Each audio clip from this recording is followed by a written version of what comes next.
El día que perdí todo, mi hermano mayor se rió. No fue una risa nerviosa ni de incomodidad. Fue la risa de alguien que llevaba años esperando ese momento. Estábamos en el estacionamiento del hospital, rodeados de cajas con mis pertenencias, y él se cruzó de brazos con esa sonrisa que yo conocía desde la infancia, la misma que usaba cuando ganaba una apuesta. Mi madre miraba hacia otro lado. Mi cuñada sacó el teléfono como si nada de lo que estaba ocurriendo mereciera su atención completa. Y yo, con 42 años, con 2 décadas de trabajo detrás de mí, me arrodillé en ese asfalto agrietado y empecé a orar en voz alta. No me importó quién mirara. Antes de seguir, dime en los comentarios desde donde me estás viendo. Me llamo Ernesto Villarreal. Soy el segundo de 4 hijos, el que estudió medicina cuando nadie en la familia tenía dinero para libros de texto, el que trabajó noches en una farmacia durante 6 años para pagar su propia carrera. El que prestó dinero sin pedir nada a cambio, el que nunca levantó la voz en ninguna reunión familiar aunque hubiera razones de sobra para hacerlo. 42 años. Especialista en medicina interna. 16 años trabajando en el mismo hospital privado de esta ciudad hasta que, en un martes de febrero sin lluvia y sin señales visibles, me llamaron a la oficina del director y me dijeron que mi contrato no sería renovado. No fue una sorpresa total. Habían pasado cosas en los meses anteriores que yo había querido ignorar. Reuniones a las que no me convocaban. Correos que llegaban con información que yo debía haber recibido primero. Pacientes que de pronto eran reasignados sin explicación. Yo lo noté todo y no dije nada, porque soy del tipo de persona que prefiere creer en la buena fe hasta que ya no puede seguir haciéndolo. Es un defecto que me ha costado caro más de una vez. Mi hermano Rodrigo llevaba 3 años trabajando en el área administrativa del mismo hospital. Eso también debería haberme dicho algo. Rodrigo y yo nunca fuimos cercanos de la manera en que la gente imagina que deben ser los 2 hermanos. Él era mayor, era el primero, el que recibió más atención durante los años en que nuestra madre todavía tenía energía para repartirla. Cuando yo empecé a destacar en la escuela, hubo algo en el que se cerró, como una ventana que se jala desde adentro. No era odio. Era algo más frío que el odio. Era indiferencia calculada, la clase que se usa como escudo para no tener que reconocer que algo duele. Crecimos en la misma casa y fuimos extraños durante décadas. Cuando entré al hospital donde él trabajaba, pensé que sería una oportunidad para construir algo diferente. Me equivoqué, pero tardé en entenderlo. Los primeros años fueron tranquilos. Rodrigo y yo nos saludábamos en los pasillos con esa cordialidad que tiene más de protocolo que de afecto. Compartíamos cenas familiares en fechas señaladas. Yo preguntaba por sus hijos, él preguntaba por mi trabajo, ninguno de los dos respondía con demasiada profundidad. Mi madre lo interpretaba como madurez. Yo lo interpretaba como distancia manejable. Era un equilibrio frágil, pero funcionaba. Lo que no vi venir fue la alianza. Hay un médico en ese hospital, el doctor Fuentes, que lleva 15 años construyendo una red de influencias que tiene muy poco que ver con la medicina y mucho que ver con contratos, con favores. Con información usada en el momento exacto. Yo lo sabía de manera vaga, de la forma en que uno sabe cosas que prefiere no investigar demasiado. Fuentes y yo nunca nos llevamos bien.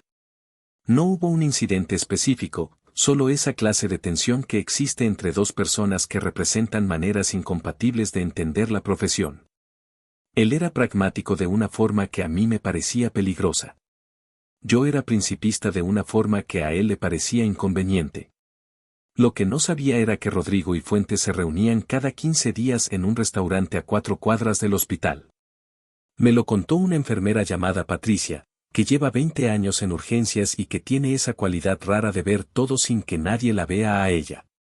Me lo dijo una tarde, casi de pasada, mientras yo revisaba un expediente. Doctor Villarreal, no sé si importa, pero su hermano y el doctor Fuentes tienen mucha conversación últimamente. Ella no sabía exactamente qué significaba. Yo tampoco, todavía. Pero algo se movió dentro de mí, algo que no era pánico sino reconocimiento, la sensación de que una pieza que faltaba acaba de caer en el lugar correcto aunque la imagen que forma sea una que no querías ver. Empecé a prestar atención de una manera diferente. No confrontacional, no paranoica. Solo atenta. Hay una manera de observar que no delata nada, que parece simplemente presencia tranquila, y yo la practiqué durante semanas. Vi cómo ciertos expedientes llegaban a revisión en momentos inusuales. Vi cómo algunas de mis decisiones clínicas, absolutamente correctas, aparecían en conversaciones de pasillo con un tono ligeramente cuestionador. Vi cómo el director empezaba a mirarme con esa expresión específica que tienen los jefes cuando ya tomaron una decisión pero todavía no te la han comunicado. Y entonces vino el martes de febrero. Salí del hospital con 2 cajas. No fueron hostiles en la forma. Fueron correctos, incluso amables, con esa amabilidad administrativa que es peor que la crueldad porque no te da nada concreto a lo cual responder. Me dijeron que era una reestructuración. Me dijeron que valoraban mi trayectoria.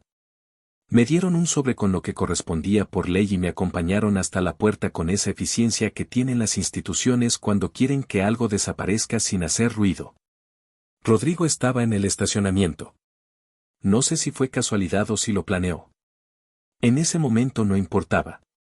Lo que importaba era su expresión, que no intentó disimular en absoluto. Y cuando me arrodillé en ese asfalto y empecé a orar, él se rió. Siempre igual, dijo. Cuando las cosas se ponen difíciles, te arrodillas y esperas que alguien te resuelva la vida. Mi madre le puso una mano en el brazo como pidiéndole que parara, pero no dijo nada. Mi cuñada siguió con el teléfono. Yo seguí orando. No estaba pidiendo un milagro.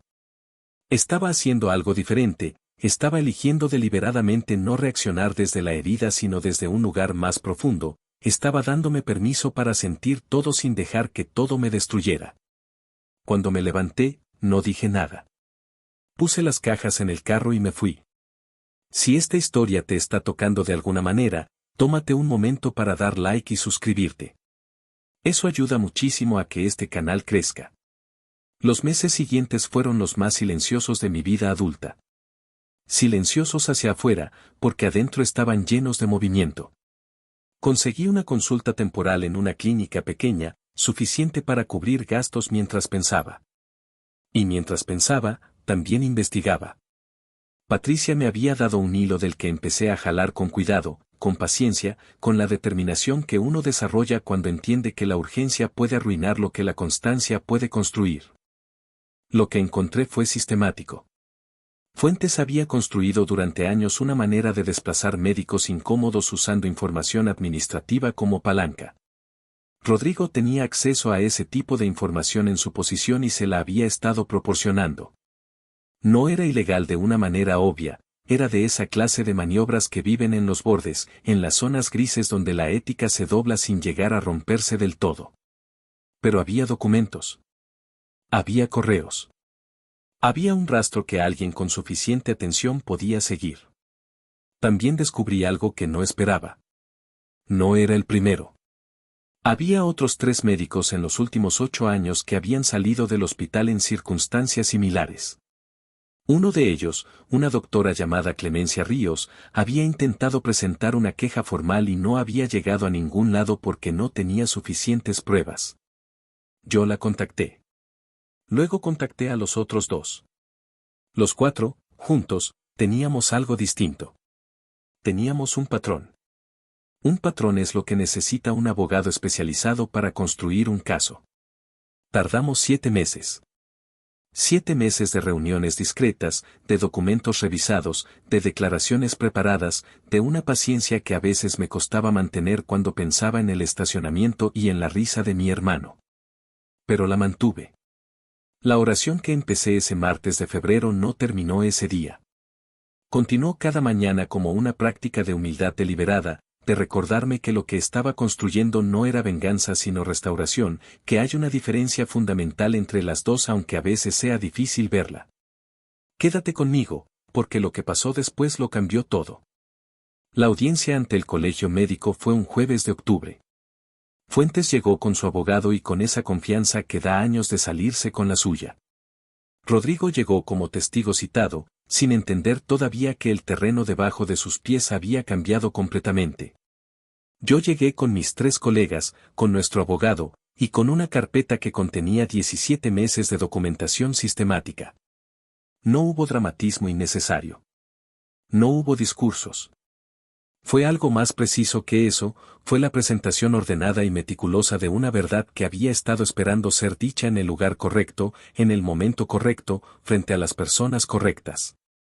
Cada documento que nuestro abogado presentaba era una pieza que encajaba con la siguiente. Cada correo, cada registro administrativo, cada fecha que coincidía con otra fecha contaba la misma historia desde un ángulo diferente. Vi el momento exacto en que Rodrigo entendió lo que estaba ocurriendo. Fue cuando nuestro abogado leyó en voz alta un correo específico, con fecha, con asunto, con el nombre completo de mi hermano en el encabezado. Rodrigo se movió en su silla con esa incomodidad de quien quiere levantarse y no puede. Me miró. Yo lo miré de vuelta sin rabia, porque ya no la tenía. Solo con esa claridad que viene cuando uno finalmente está parado exactamente donde debía estar. Fuentes perdió sus credenciales para ejercer funciones directivas. El hospital inició un proceso interno de revisión. Mi contrato fue reinstaurado, aunque para ese momento ya había tomado la decisión de no volver, no desde el rencor sino desde el reconocimiento de que ese capítulo había terminado y que lo que venía era algo diferente. Clemencia y los otros 2 colegas recibieron compensaciones y cartas de rehabilitación profesional. Rodrigo fue desvinculado de su cargo administrativo y enfrenta un proceso disciplinario que todavía no ha concluido. Mi madre me llamó esa noche. Habló despacio, con esa voz que usan las madres cuando están cargando algo que no saben cómo poner en palabras. Me dijo que no había sabido. Que no se había dado cuenta. La escuché sin interrumpirla. Le dije que la creía. Le dije que la quería. Le dije que algunas cosas necesitan tiempo para entenderse y que yo también había tardado en entender las mías. Fue una conversación breve y honesta, sin resolución perfecta, sin el cierre limpio que uno querría. Pero fue real, y a veces lo real es suficiente. Ahora tengo una consulta propia. Es pequeña, en un edificio que no tiene nada de imponente, en un barrio que no es el más elegante de la ciudad. La llené de plantas porque siempre quise hacerlo y en el hospital nunca pude. Tengo pacientes que llegan con historias complicadas y tiempo limitado y yo les doy los 2 lo mejor que puedo. Algunos días son difíciles. La mayoría son buenos. A veces pienso en ese martes de febrero, en el asfalto frío bajo mis rodillas, en la risa de mi hermano, en mi madre mirando hacia otro lado. Y pienso en lo que no podían ver desde donde estaban parados. No podían ver que arrodillarse no era rendirse. No podían ver que el silencio que vino después no era derrota sino acumulación. No podían ver que Dios, o el universo, o como cada quien quiera llamar a esa fuerza que ordena las cosas cuando uno deja de resistirlas, ya estaba trabajando con materiales que yo todavía no sabía que tenía. La pregunta que te dejo hoy es esta: ¿cuántas veces has confundido el silencio de alguien con su derrota, sin saber que en ese silencio se estaba construyendo algo que todavía no podías ver?